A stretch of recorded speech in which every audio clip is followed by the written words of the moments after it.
iniciando a aula agora, nós vamos falar então de títulos de crédito. Eu vou compartilhar com vocês aqui os slides referente ao conteúdo que eu vou mencionando, mas sempre alertando para o fato de que exige que vocês tenham a leitura das legislações que eu for mencionando, certo? Um minutinho que eu vou ter que fechar aqui a porta. Quando a gente fala em títulos de crédito, nós estamos falando de uma espécie de título executivo extrajudicial. Só que ele tem algumas características que tornam a negociação, que tornam a circulação dos títulos de crédito uma forma muito mais prática e fácil do que seria com um título executivo extrajudicial. Falei para vocês lá na sala de aula ainda, quando a gente pensa em circular um título executivo extrajudicial, nós estamos falando de um ato civil de cessão de crédito que nem sempre acaba sendo tão prático, porque precisa de outra contratação. Quando a gente fala em títulos de crédito, vocês vão perceber que essa circulabilidade, essa transferência de titularidade de crédito, ela se dá de uma forma muito mais simples, e na verdade, a essência da própria do próprio título de crédito, motivo pelo qual ele é chamado de direito cambiário. Então, vamos lá. Eu vou compartilhar aqui com vocês.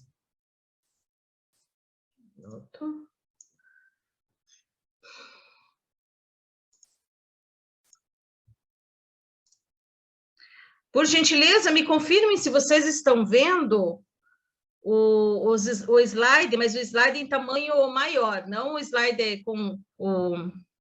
Se ela está em tela inteira, o slide. Sim, professor, está aparecendo títulos de crédito inteiro, todo o slide. Ótimo, ótimo, muito obrigada. Então, vamos lá. O que é título de crédito? Gente, título de crédito, ele tem um conceito, inclusive um conceito que veio primeiramente com a doutrina, mas que foi adotado, inclusive, dentro da nossa legislação civil, porque uma das coisas que o Código Civil fez, lá em 2002, foi atrair as regulamentações que diziam respeito às empresas e ao que aborda o direito empresarial. Dentre elas, foi também tratado sobre títulos de crédito. Mas nós vamos falar um pouquinho mais disso daqui a pouquinho. Títulos de crédito, por conta da doutrina e posteriormente... Sim? Antes de você começar mesmo, desculpa atrapalhar, você está gravando a aula, né? Sim. Ah, sim, beleza. É porque a Paola não conseguiu entrar, tá bom? Tá, tudo bem, sem problemas, tá? Ela mandou eu pedir para você, beleza? Tá, joia. Gente, os títulos de crédito, eu estou mostrando para vocês o conceito. Mudou a tela? Vocês estão vendo o conceito de títulos de crédito? Sim. Então, vamos lá. Então, é um documento representativo de obrigação pecuniária. Ora, então é como qualquer outro contrato que diz respeito a dinheiro? Não é bem assim. Um documento representativo de obrigação pecuniária, no sentido de que ele vale por si só. Não há necessidade, a partir da posse desse documento, de ficar contando qual foi a sua origem, porque basta o título de crédito para poder já reivindicar o cumprimento daquela obrigação de pagar. Continuando, é o documento necessário para o exercício do direito literal e autônomo nele mencionado. Desculpa aí, fiz esse cara darada e depois não tirei, né? Mas o que significa é que esse título de crédito é uma cártula, é algo palpável. E necessário significa que ele só pode ser exercido na apresentação. Olha só, pessoal, eu vou colocar aqui para vocês um exemplo bem, talvez um pouco esdrúxulo. A gente consegue, dentro do ordenamento jurídico, vincular as pessoas a algumas promessas cujas testemunhas confirmem, que uma conversa de WhatsApp confirme, que uma gravação de áudio e vídeo confirme, certo? Agora, não, aqui a gente está falando de documento. Tem que ser realmente algo concreto, documentado e mais. Ele só pode ser exercido não no conhecimento de sua existência, mas sim na sua apresentação. A exemplo, eu, Gislaine, devo um determinado valor para o meu vizinho, certo? Eu preencho uma nota promissória para ele, dizendo o quanto devo pagar e prometendo pagar isso daqui a um mês. Daqui a um mês, ele vai vir me cobrar. Mas se ele vir me cobrar sem a nota promissória em mãos, eu não preciso pagar, porque é um documento mediante apresentação. Por isso, um documento necessário. Tá certo? Eu falei para vocês, não é circulável? Ora, como é que eu vou pagar a ele sem saber se o nota promissória ainda está em sua posse? Não foi transferido a terceiros, entendem? Por isso que tem que ser mediante apresentação. Mas, para o exercício do direito literal e autônomo, literal é no sentido de que só vale o que está escrito no título. O que não estiver escrito, ainda que tenha sido combinado, no direito cambiário não serve. De um lado, é segurança, concordam? Mas é uma segurança, claro, tanto para o devedor, que sabe exatamente quanto deve, as condições de pagamento, como para o credor, que tem ali determinado o valor que ele, a obrigação desse devedor em relação a ele, mas mais do que isso, permite que o terceiro que venha receber esse título de crédito, ele possa ter segurança dentro das informações que foram desenvolvidas e declaradas por outras pessoas, ou seja, o devedor e o credor originário. E autônomo. Esta autonomia é um dos grandes diferenciais dos títulos de crédito em relação a outros títulos executivos extrajudiciais. Por quê? Ser autônomo ou obrigações autônomas é no sentido de que a nulidade, o vício ou qualquer outra falha e irregularidade de atos dentro do título de crédito não induz a mesma sorte às demais obrigações assumidas também no título de crédito. E, além disso, a autonomia acaba desencadeando outras características que vamos ver a seguir. Tudo bem, pessoal?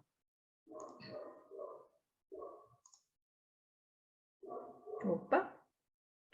Então, veja só, quando a gente fala que o título de crédito ele não se confunde com a obrigação, é no sentido de que, lembra da nota promissória que eu entreguei para o meu vizinho? Digamos que eu não cumpra, que eu não pague. Ele não precisa ir a juízo e contar toda a história, apresentar uma causa de pedir fundamentada na obrigação assumida, porque ele me emprestou determinado valor e eu não paguei, esse valor destinava-se a... Nada disso, gente. Judicialmente, ele só tem que apresentar a nota promissória, mostrar que a data do vencimento já passou e que eu não paguei. E pronto. Certo? Há uma desvinculação da origem com a emissão do título de crédito. Não se confunde com a própria obrigação, mas se distingue dela na exata medida em que a representam. Porque a nota promissória passou a representar a minha obrigação, deixando, portanto, de existir a discussão acerca do fator de origem. Esse fato de origem, ele vai poder ser invocado em algum momento. Vamos falar agora da questão processual. Sim. Se a gente estiver falando de um credor originário, ou seja, o primeiro que recebeu o título de crédito, e não tiver sido cumprido com a sua obrigação ou devidamente com a sua obrigação, pode ser questionado, claro que pode. Mas aquele que reivindica pura e simplesmente o pagamento, ele não tem a obrigação, nesse momento, de apresentar a causa debende, né? Ou seja, a origem de tudo, todas essas questões. Tá dando para entender, pessoal?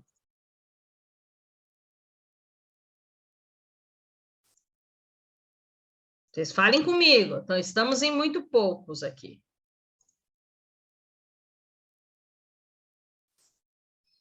Continuando, portanto, vamos lá.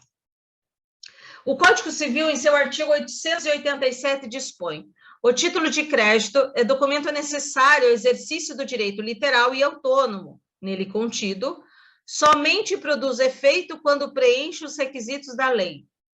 Então, vamos lá. Artigo 887 inaugura o capítulo que trata do título de crédito. E ele o faz conceituando tal qual era o conceito de Vivant, que é um jurista. O título de crédito, documento necessário, ou seja, mediante apresentação, ao exercício do direito literal, ou seja, vale só o que está escrito, e autônomo, nele contido, somente produz efeito quando preenche os requisitos da lei.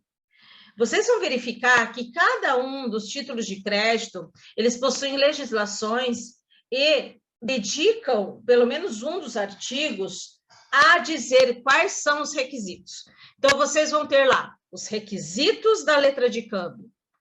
Para que um título seja considerado letra de câmbio, ele precisa ter o quê? Para que um título possa ser considerado um cheque, ele precisa ter o quê? Para que seja válida aquela nota promissória, que requisitos ela precisa ter? E os requisitos, às vezes, são muito simples, mas necessários, essenciais. Olha, um requisito comum, todos eles têm que ter e é extremamente fácil. O nome do título. Na duplicata tem que ter escrito duplicata, no cheque tem que ter escrito cheque, na nota promissória tem que ter escrito nota promissória. Certo? É simples demais, mas o fato de não existir é suficiente para que não preencha os requisitos da lei e não seja considerado como tal. E qual que é a finalidade, afinal, desses títulos de crédito? Vamos lá. Primeira coisa, a garantia do credor. Tem algo mais, vamos dizer, garantidor de uma obrigação do que um documento, do que uma assinatura num documento? Vocês já estão assim, a ponto de entender que, dentre as provas, o documental na esfera civil, na esfera empresarial, é, né, o ápice. Agora, pensem vocês, uma garantia dada dentro de um título de crédito, cuja a característica já vem justamente para dar segurança àquele que recebe como pagamento, ou como promessa de pagamento. Então, nesse aspecto, a garantia do credor, deixa eu só grifar aqui para vocês, tem como finalidade garantir o credor, nos exatos termos em que ela foi definida. Na medida em que o devedor confessa dever uma determinada importância e promete pagar, fazendo-o por escrito, o credor terá o documento, ou seja, o título, como prova de seu crédito.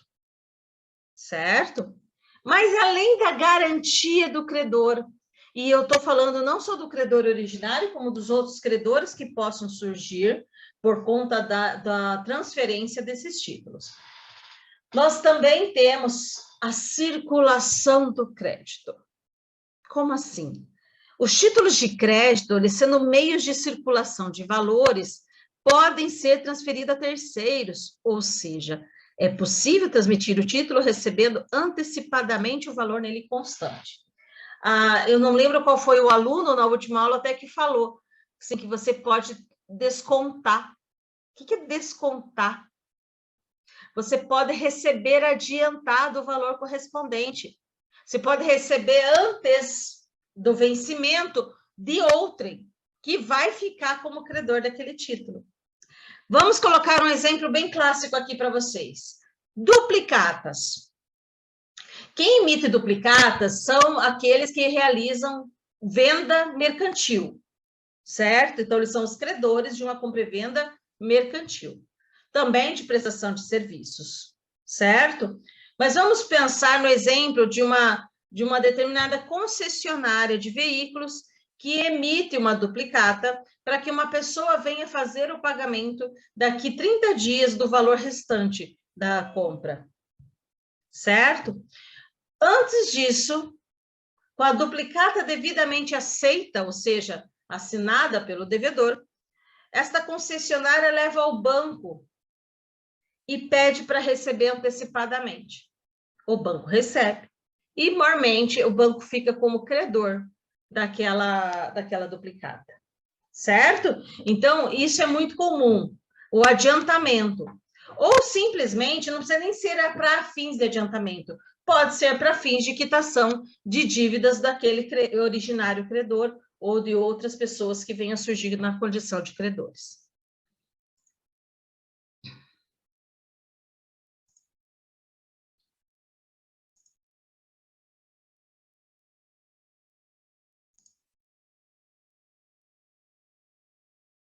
Não está indo. Aqui. Outra característica é a questão da negociabilidade. Me desculpem, deu tempo até de desligar o som. As principais características ainda têm a relação com a negociabilidade, e talvez seja por essa razão que a gente trabalha títulos de crédito aqui na direito empresarial. Porque ele é representada pela facilidade de circulação do crédito que o título representa. A ideia que se deve ter é que o título de crédito, uma vez que ele seja emitido, ele acaba por se caracterizar por uma certa impessoalidade.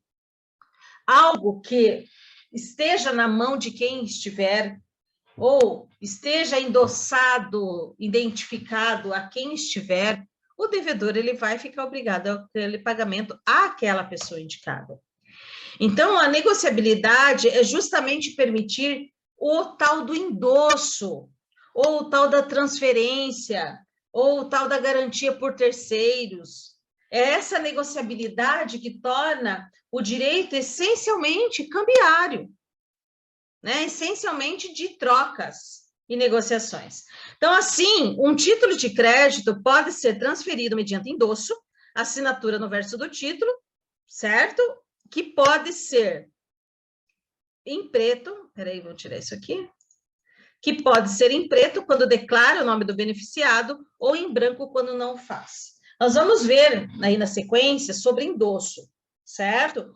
Mas o endosso, pessoal, nada mais é que a assinatura atrás do título. Pode ser na frente, mas daí tem que constar que aquilo é um endosso expressamente, então não tem por que fazer isso. O endosso em preto, ele vai contar para quem se está transferindo. O endosso em branco, ele não conta para quem está transferindo, tornando esse título ao portador, certo?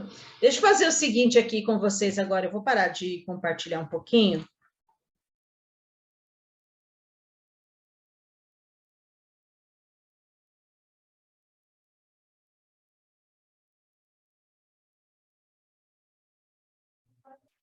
Tá mutado, professora. Tá mutado o microfone. Ah, desculpe. Eu queria que vocês abrissem um pouco a câmera, só para eu contar aqui para vocês um exemplo, tá? Eu vou fazer de conta, vou pegar aqui um papel, certo? E vou fazer de conta que isso aqui é uma nota promissória. Ela poderia ser um cheque, ela poderia ser uma duplicata, ou ela poderia ser uma letra de câmbio, tá? Vou escrever nota promissória, claro que vocês não vão ver, mas só para mostrar qual que é a frente. Certo? Eu escrevi nota promissória na frente desse documento, certo? Tá muito ruim, mas só para vocês entenderem que é essa frente. O que é o endosso? Aqui na frente, nós vamos ter todas as informações. O nome do título, nós vamos ter o valor, nós vamos ter a data de vencimento, a data do saque, saque é o nome que se dá para a emissão do título. Vamos ter o local do saque, vamos ter a assinatura do devedor, tudo na frente. E vamos ter o nome do credor. Certo? Então, vamos supor que aqui eu estou fazendo uma nota promissória no valor de R$10.000. Deixa eu ver se eu não consigo pôr aquela... Só um minutinho. Sim, professor. Então, vamos lá. Nota promissória preenchida com o nome, o valor, a data de vencimento. Teria que ter aqui também a data do saque, o local do saque, praça de pagamento, tá? Só coloquei aqui, não coloquei tudo aqui. A minha assinatura e a quem é esse pagamento, que é para a Tainara. A Tainara, que tem um negócio com a Nicole, ela quer negociar usando essa nota promissória. O que ela pode fazer? Ela pode endossar. Para endossar, basta ela virar essa nota promissória e assinar. Agora vem a diferença. Se ela simplesmente assinar e entregar para a Nicole, pensem, Nicole, se quiser passar isso para o Felipe, precisa fazer mais alguma coisa? Não. Por quê? Porque a partir do momento que a Tainara assinou aqui atrás, ela tornou esse título ao portador. Ou seja, é credor quem estiver com essa nota promissória em mãos. Porque ela fez o que a gente chama de endosso em branco. Ela endossou e não disse para quem ela endossou. Tudo bem? Ao contrário, agora a Tainara vai identificar que fez o endosso. Ele normalmente fala assim, pague-se-á. Então, pague-se para, pode ser Nicole. Agora, temos o nome da Nicole aqui. Nicole, portanto, está identificada. Este é o endosso em preto, em que se mantém o título nominativo e não o portador, porque a única credora aqui é a Nicole. Se a Nicole quiser passar esse nota promissória para o Felipe, ela pode também endossar. E assim por diante. Tudo bem? Entenderam a questão da transferência, da facilidade de negociação? Joia. Ok. Então, deixa eu voltar aqui.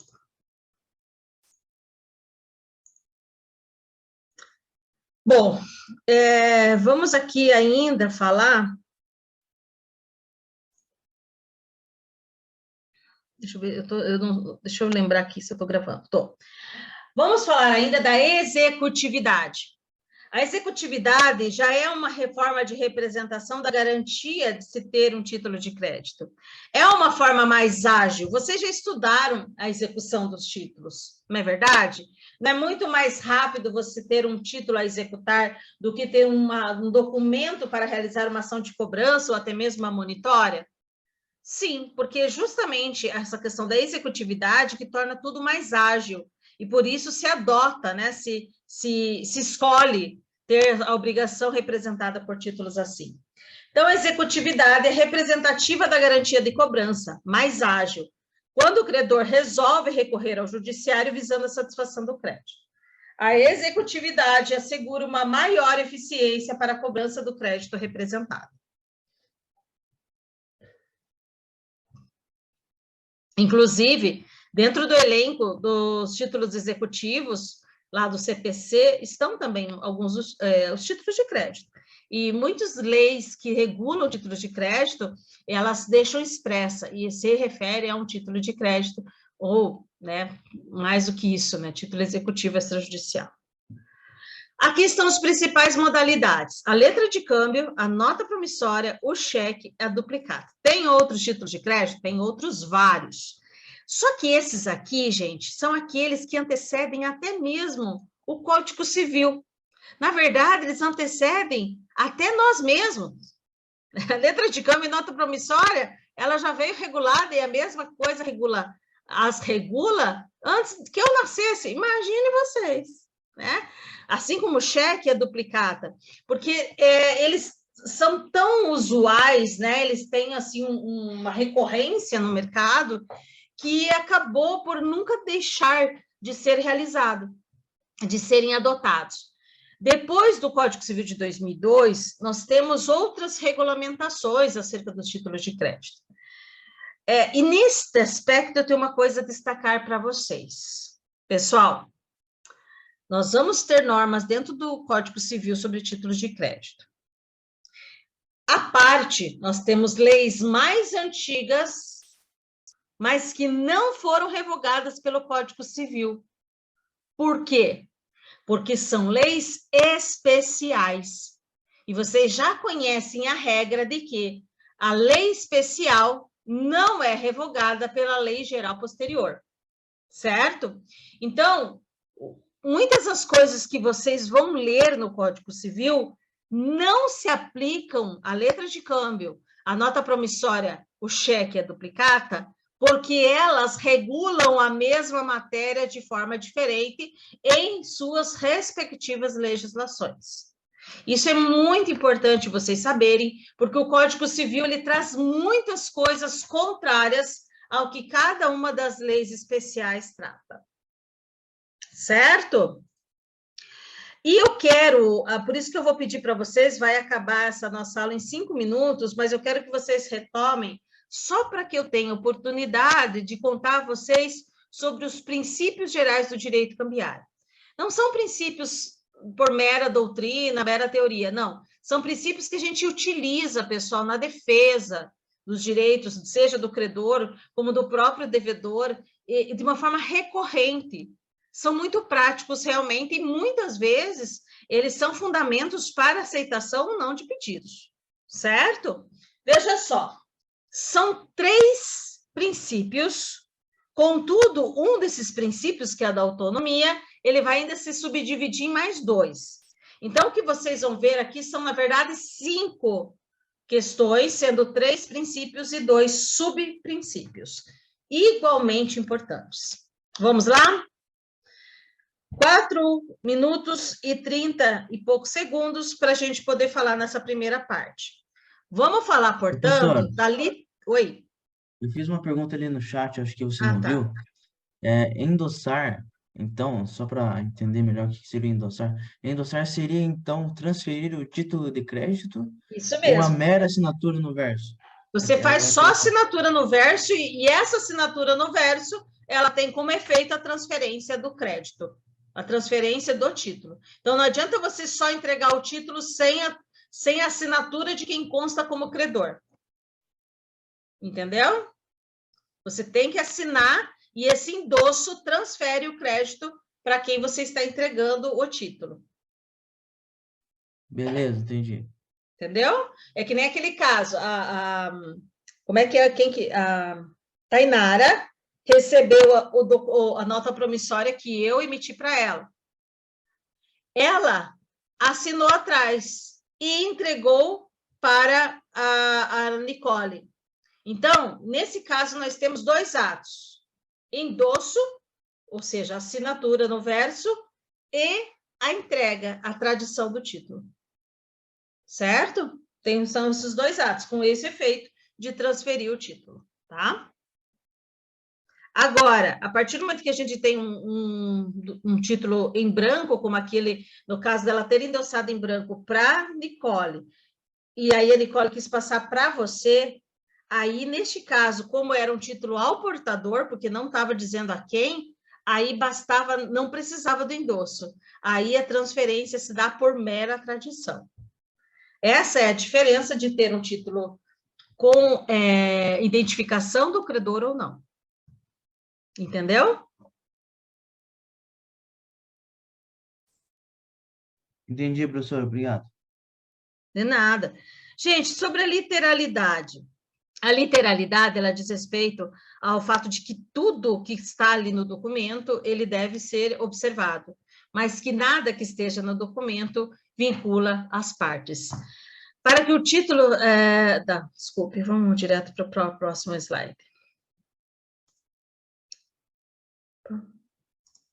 Eu vou falar primeiro da literalidade, daí eu já volto na cartularidade aqui para vocês, tá? Princípio da literalidade. Pelo princípio da literalidade, só valerá o que estiver escrito no título de crédito. E que o que não estiver, não tem o menor valor. como, por exemplo, a quitação não escrita no título de crédito, a não ser que, né, se comprove má-fé, a não ser que se demonstre que realmente a pessoa ela recebeu de alguma outra forma, mas a princípio, de plano, pura e simplesmente, é aquela quitação expressada no título que vai realmente ter efeitos. Esse princípio é importante porquanto é a garantia de quem recebe o título de crédito, de que nada mais existe que possa comprometer o título, salvo o que nele estiver escrito. Certo? Olha só, lembra que eu falei para vocês que cada endossante responde pela dívida junto com o devedor? Eu falei isso lá na aula. Mas como é que vai ficar essa situação? Nesse exemplo que eu dei para vocês, eu queria que vocês abrissem a câmera justamente para eu poder conversar melhor naquele momento, tá? Mas vamos lá. Eu tinha mostrado para vocês aquela nota promissória que foi endossada pela Tainara, e a Tainara endossou em branco, vamos supor. Não colocou para quem? Tainara entrega para Nicole, e Nicole entrega para Felipe. A nota promissória não foi paga. Neste caso, de quem Felipe pode cobrar? Veja, ele recebeu da Nicole, concordam? Ele fez negócio com a Nicole, ele conhece a Nicole. Mas eu pergunto para vocês, de quem ele pode cobrar esse título? Podem chutar, gente, vocês não estão sendo avaliados. De ambos, professor? Tanto da Nicole quanto da Tainara? Tá, e aí, por que é que, nesse caso, em que Nicole repassa a nota promissória para o Felipe, a Nicole não vai responder, porque ela não está constando no título, porque o nome dela não aparece. Vocês entenderam que eu emiti o título, a Tainara endossou em branco, não disse a quem. Diante disso, pelo princípio da literalidade, Nicole não é devedora desse título, ainda que tenha sido ela quem repassou para o Felipe. Agora que vocês já sabem disso, vocês já sabem orientar os seus clientes e também realizar, né, os atos que envolvam títulos de crédito pedindo, pera lá, você que está conversando comigo, pode colocar seu nominho aí, transforma o endosso em preto, endossa para a pessoa, e aí sim o nome dessa pessoa consta. Sim, Nicole, é possível colocar o teu nome no título, certo? Então, as pessoas não sabem disso, né? Elas estão fazendo a negociação, vê que tem ali o endosso e deixa. Mas, na verdade, a partir do momento que se permite que faça o endosso em branco, você realmente tornou ao portador. Tudo bem? Agora, essa é a vantagem do endosso em preto. Se a Tainara endossa em preto para a Nicole, Nicole só vai poder repassar esse documento com o seu endosso. E aí sim ela também fica responsável pelo pagamento do título. Certo? Ok, vamos continuar aqui nessa apresentação dos princípios.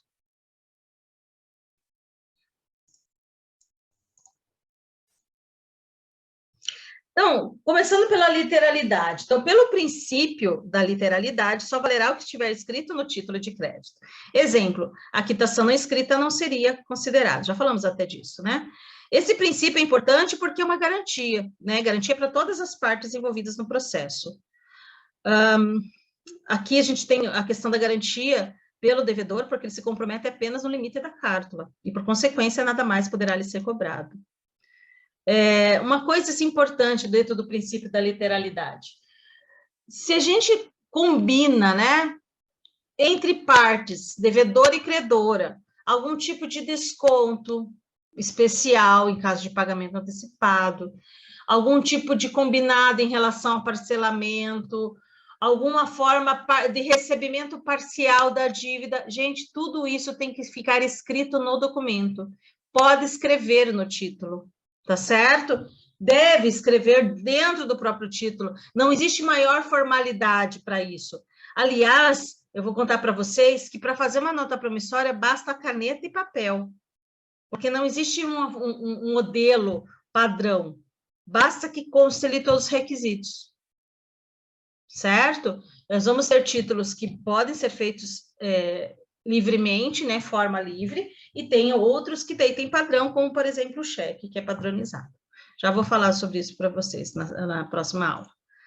Bom, deixa eu voltar aqui para falar para vocês também do princípio da cartularidade. Cártula é isso, é você ter um documento em mãos. Para que o credor do título exerça os direitos nele representado, é indispensável que ele se encontre na posse do documento. Ora, se eu estou falando que esse documento é circulável através de mero endosso, ou seja, assinatura e entrega de documento, como que eu vou poder cobrar, exigir o pagamento sem apresentação deste? Olha só, antes dos processos serem todos virtuais, era exigido que nos processos físicos nós juntássemos o próprio título original. Não adiantava sequer ser uma cópia autenticada, porque você pode autenticar a cópia e circular esse título do mesmo jeito. Ainda no início dos processos virtuais, dos processos eletrônicos, desculpe, dos processos eletrônicos, se exigia que os títulos executados fossem levados à secretaria e ficassem lá no cartório, justamente para impedir que ele circulasse, porque eu podia entrar com uma execução, com o documento digitalizado e fazer circular esse título. Hoje, eu não vejo mais nenhuma serventia determinar a apresentação do título executivo, ou do título de crédito. Isso que, de uma certa forma, acaba por ferir um pouco o princípio da cartularidade. Só que não é exatamente essa preocupação em se determinar que haja demonstração. A maior preocupação é dar o conhecimento, apresentar o documento no momento da cobrança não judicial, da cobrança extrajudicial da data do vencimento. Sem isso, sem essa apresentação, acaba por ferir o princípio da cartularidade. E pode-se até pensar o seguinte: como que um devedor pode provar que o credor não lhe apresentou o título de crédito?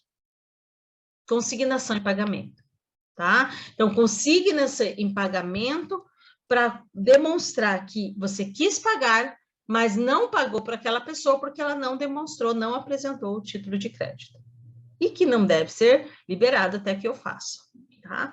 Então, só continuando aqui. Sem o preenchimento dessa condição, mesmo que a pessoa seja efetivamente acreedora, não poderá exercer o seu direito de crédito, valendo-se dos benefícios do regime jurídico cambial.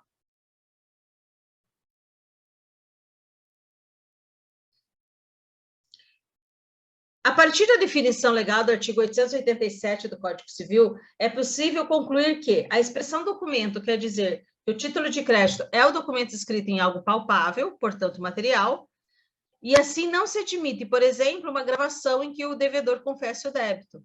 Não adianta. Isso aí se pode utilizar dentro de uma ação de cobrança, uma ação de reparação, alguma coisa, mas não uma ação não alegando que aquilo possa ser parecido com título de crédito. E também a expressão necessário para o exercício do direito nele mencionado indica que se trata de um título de apresentação, ou seja, quando se quiser exercer o direito nele inserido, é indispensável sua apresentação. Por essa razão é que a mera cópia do título, ainda que autenticada, não serve para cobrança extrajudicial ou judicial.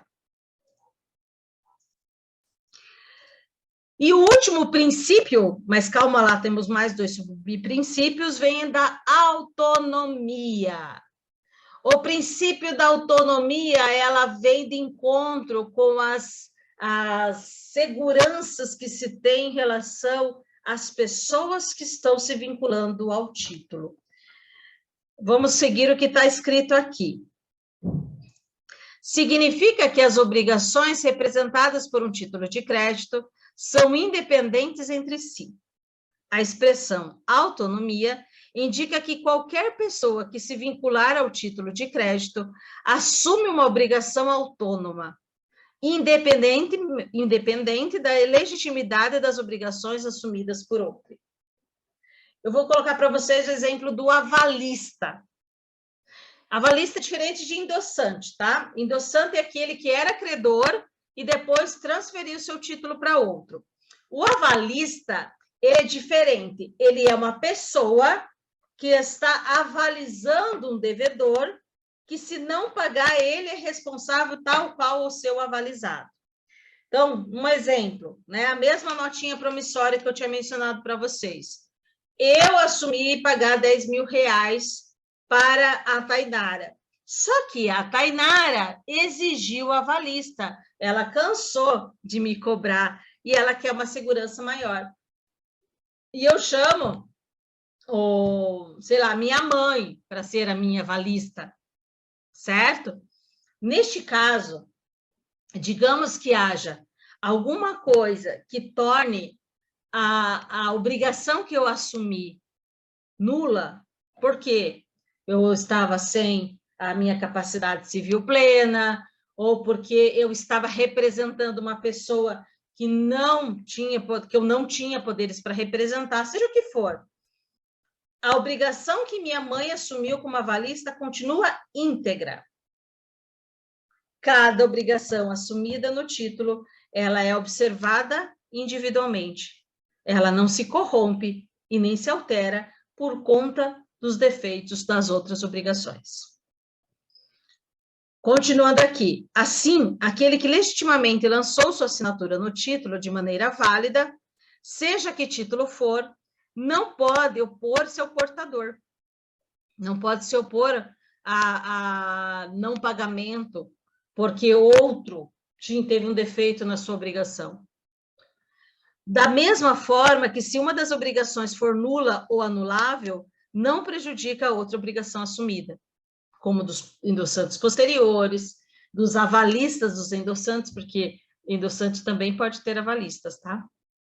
Então, eles não se comunicam. Exemplo, se Pedro, menor de 14 anos, emite uma nota promissória em favor de Paulo, e se Antônio concede o aval a Pedro, é notório que a assinatura de Pedro não tem validade, porque não pode ele obrigar-se por ser menor absolutamente incapaz. Todavia, o aval de Antônio é válido e Paulo pode cobrar dele, Antônio, o valor do título. Tá? Então, esse aqui é um exemplo bem clássico de questões de autonomia de obrigações assumidas no título. Entenderam?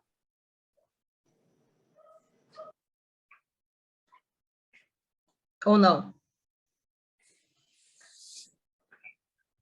Professora, o aval, ele tem o avalista, ele tem uma responsabilidade subsidiária ou é solidária?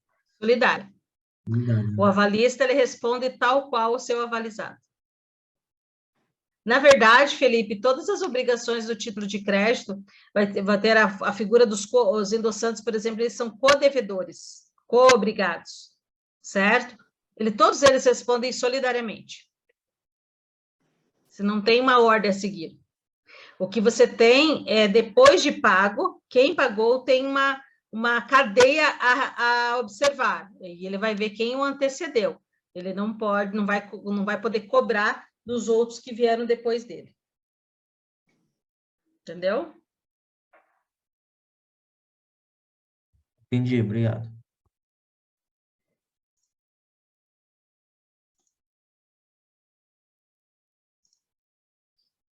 Aqui é só para...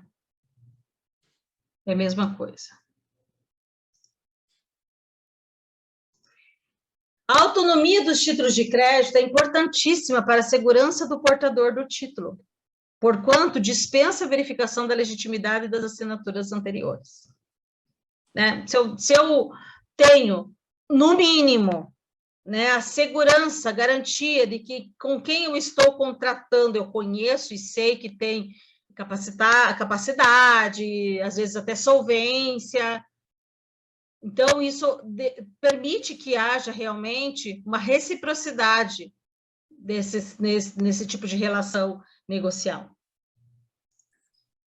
E aí, esse princípio da autonomia, se diz que ele se subdivide em 2 subprincípios, que é o princípio da inoponibilidade das exceções em relação aos terceiros de boa-fé e o princípio da abstração. Bom, e por que eles aparecem como uns subprincípios aqui? Deixa eu só tentar tirar isso.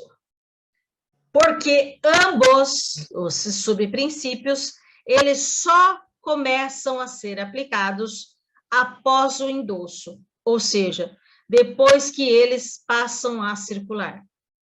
Aqui nós estamos falando de terceiros de boa-fé, é justamente aqueles que recebem o título por endosso. E o princípio da abstração é justamente para desvincular totalmente a origem, o motivo pelo qual esse título foi emitido, e esse terceiro possa recebê-lo com mais segurança, somente se focando na obrigação pecuniária, na obrigação de pagar que foi assumida naquele documento.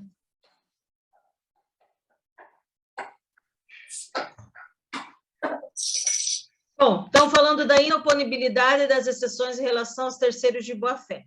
A partir do momento que o título passa a circular através do endosso, não se pode opor ao terceiro motivos para não pagar o título de crédito. O devedor principal estará obrigado ao pagamento. Olha só, pessoal, que coisa mais drástica, né? Digamos que tenha sido ajustado, né, entre credor e devedor uma prestação de serviços. E para pagamento dessa prestação de serviços foi emitido um cheque. Cheque é ordem de pagamento à vista, mas ele tem 30 dias para ser levado no banco. Então, há um tempo aí razoável para que ele circule antes de ser depositado, descontado, ser pago efetivamente pelo banco. Vamos pensar, então, que nesse meio tempo, a pessoa que recebeu o cheque, ao invés de depositá-lo, ele endossou. Se ele endossar, mesmo que os serviços não tenham sido pagos, ao terceiro não se pode opor o pagamento. Entenderam? Claro que isso não se aplica se quem está cobrando, se quem está executando ainda é aquele que se comprometeu aos serviços não prestados. Nós estamos falando do terceiro que recebeu o título. Pode parecer injusto, mas é que cabe ao devedor cobrar depois daquele que causou essa situação.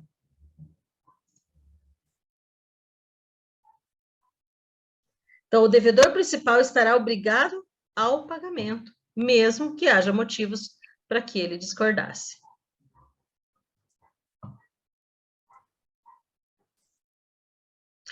Isso está previsto lá no artigo 19, veja, não é o único artigo que fala disso, mas eu escolhi aqui citar para vocês a Lei Uniforme de Genebra. O que é isso? Essa Lei Uniforme de Genebra é uma lei que o Brasil foi signatário e que tem natureza internacional, né, de direito internacional, e que foi adotado no nosso ordenamento, foi absorvido no nosso ordenamento pelo decreto 57.663 de 66. Esta Lei Uniforme de Genebra é o que regula a nota promissória e a letra de câmbio. Certo? E claro que a gente tem a mesma regra para cheque, para duplicata, mas eu quis colocar para vocês esse dispositivo para que a gente possa observar melhor como que se dá esse distanciamento entre o defeito da relação inicial e o título de crédito.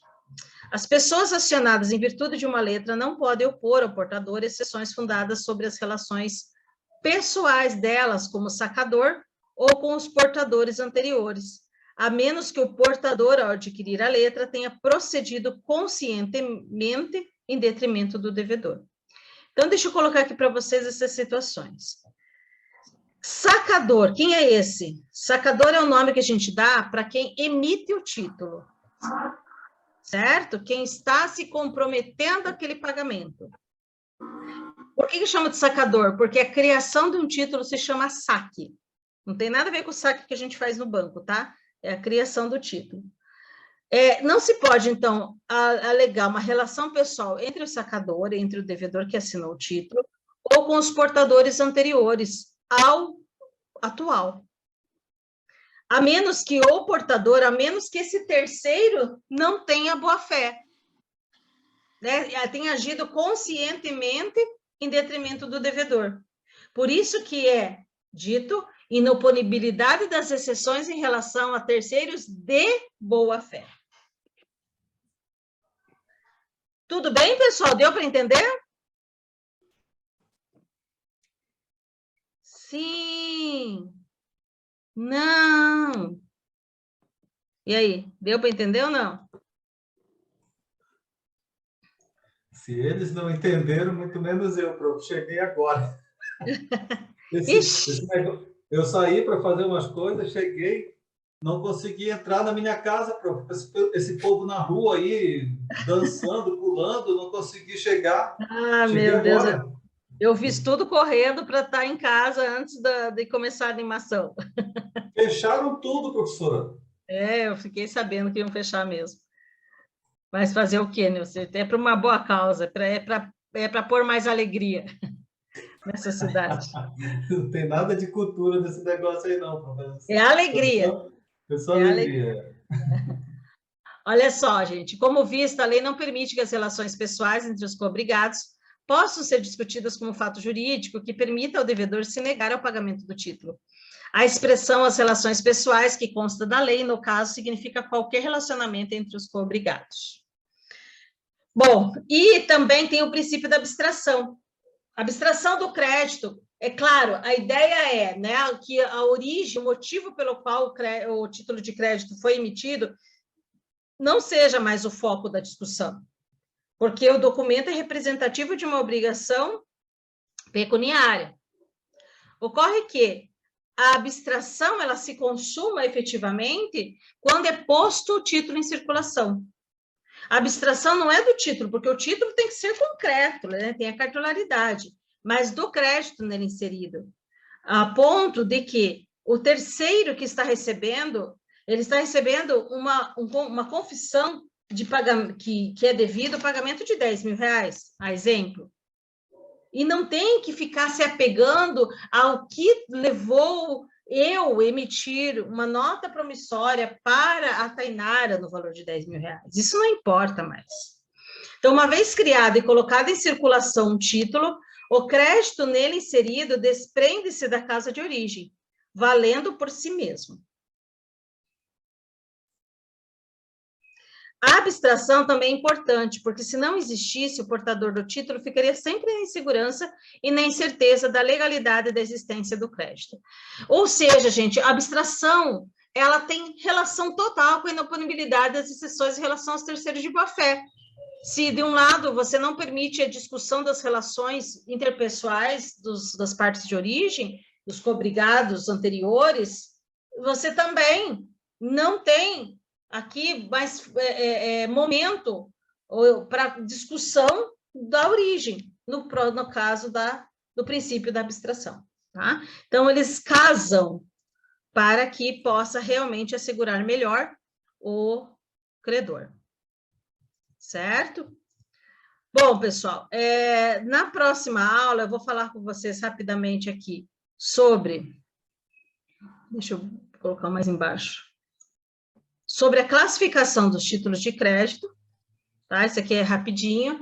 Vou falar com vocês um pouquinho para vocês sobre aspectos da letra de câmbio ali iniciais, mas tentando ser um pouco mais breve possível, mas é essencial que a gente fale pelo menos de mais 3 assuntos. Endosso, 4 assuntos, desculpe. Endosso, aval, pagamento, o que é preciso, né, o pagamento, e a prescrição de cada um desses títulos, pelo menos esses 4 principais. Tá certo? Pessoal, alguma pergunta? A professora gravou essa aula? Está gravada Sim. ou não? Tá? Sim, eu gravei. Tá? Ela tá sendo gravada. Foi gravado em 2 partes, essa é a segunda parte já, tá? Claro, né? Tô acabando. Ok. Pessoal, obrigada pela presença Professor, de vocês. Oi, diga. ainda sobre esse princípio da abstração, Uhum, né? isso. É, não seria uma presunção de legitimidade que é parecido ao título de executivo extrajudicial? Não é a mesma coisa? É que assim, pode se aproximar, mas é mais do que isso. Porque a presunção de legitimidade a gente já tem no título executivo extrajudicial, né? Ele já se reveste disso justamente para que ele possa se submeter a um processo que não é o de conhecimento. Ocorre que aqui, ainda que se faça prova de que há um conflito entre aquele que emitiu e aquele que recebeu o título, ainda assim prevalece a obrigação de pagamento. Então, aqui é muito maior, entende?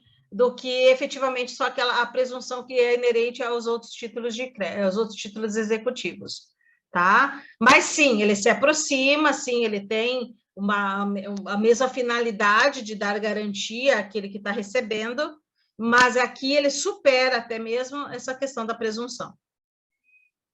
Entendeu?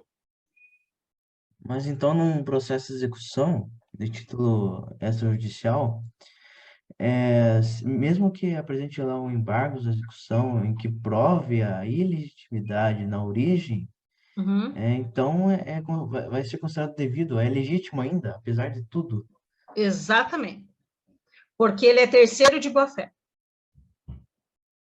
Se a gente estivesse falando do credor originário que deixou de prestar o serviço, que deixou de entregar o objeto, aí o embargo de terceiro, desculpa, embargos da execução, ok.